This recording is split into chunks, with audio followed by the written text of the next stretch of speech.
Hey guys, hope you're doing well. So this is a weekly market update and things. So on the ground, on the streets, at showings, actual activity going on right now is really good with buyers. We're seeing a lot more buyers moving around. There's a lot more optimism coming from buyers than there was, say, at the beginning of the year.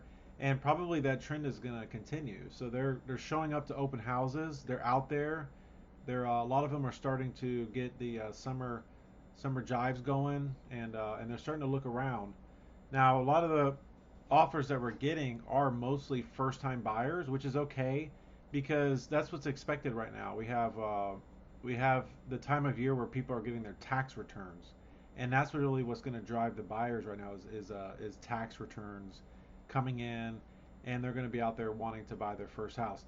Now, another good thing is that the rent when you look at renting an apartment or a condo or a townhome or a single family property, and you compare that to a mortgage, they're still pretty close. Okay, so even with the mortgage rates and prices the way they are, it's still real expensive to rent. It's not as expensive to rent overall as it is to purchase, but still it's close enough to where someone who potentially is looking to come out of a rental property where they've been in that rental property for a few years now, and they're saying to themselves, okay, I had a really good rate for a while, now I want to jump back into the market and rent. And they're seeing that those rents, the rents that were locked into for the past few years, are much lower than what they are now. So they're going out there and they're going, no way, I don't want to rent and up my budget by this much. It makes more sense for me just to purchase. And that's a lot of the buyers out there right now that are still doing that. There's still some people that were displaced from the floods that are still finally getting their remodels done on their houses, and now they're starting to look to move somewhere else. So those buyers are still out there, and there's just a lot more activity at open houses and a lot more showings going on. These sort of things are going down uh, more so than they have been. So it's really good news.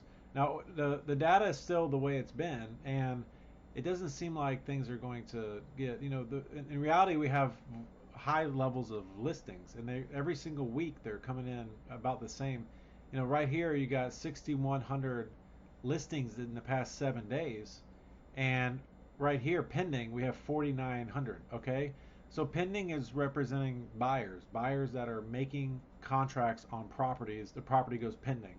All right, so there's still an imbalance there. There's still about 25% every single week more listings coming on the market than there are buyers purchasing those listings. Okay, and until these numbers start to go equal, okay, and when they equal out, then at that point we have a balanced market. So right now we have a higher supply of listings and less buyers purchasing those. So we're going to continue to see this, which is price decreases, and that's 9,900 price decreases this past 7 days. That's 7 days, 9,953 listings took price drops, and that's because this listing is outpacing the pending transactions. That's just all there is to it. It's a supply and demand issue. It's very natural for this kind of thing to happen when these numbers are 25% offset like this. So we're going to expect to see going forward every week until these numbers start to come around.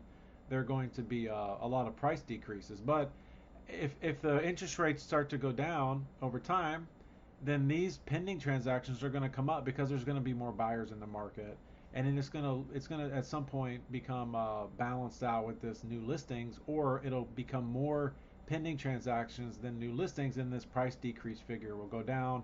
The market will stop selling off, and things will start to stabilize and hopefully go back up. That's the plan in the future, right? That's what everybody wants. Now, this number here, back on market, is 1,585. So that's the buyers that went under contract and then they backed out for whatever reason. Could be financing, could be inspections, could be negotiations, whatever the case is. They went under contract, they got back into the market. So if you think about it, out of every 5,000 listings, 1,500 of those go back on the market. So one out of every 4 or 5 listings that go under contract come back on the market, which is just another sign of a little bit of weakness on the part of the market overall.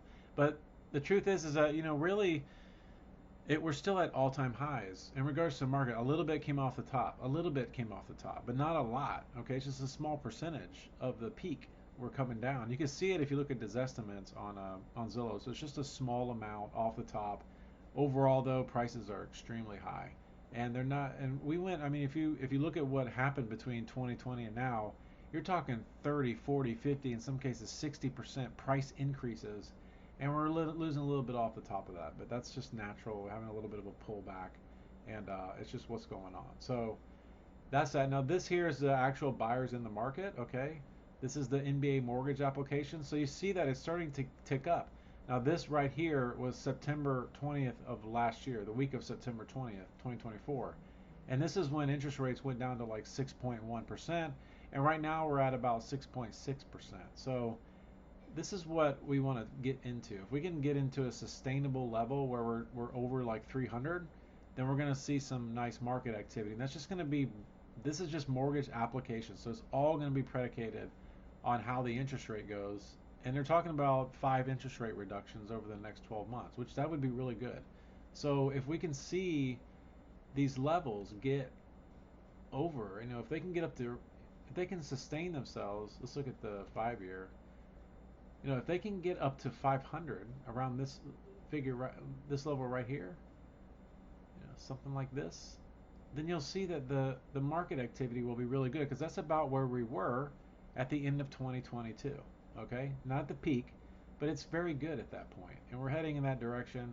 We just need to get over this 300 level, and it's going to just be predicated on interest rates. So it's not a bad market right now. It's going pretty good for sellers and buyers, and buyers are getting discounts, of course, and sellers are getting, they're still getting very good prices if it's done correctly, if it's presented correctly. They're doing pretty good. So as always.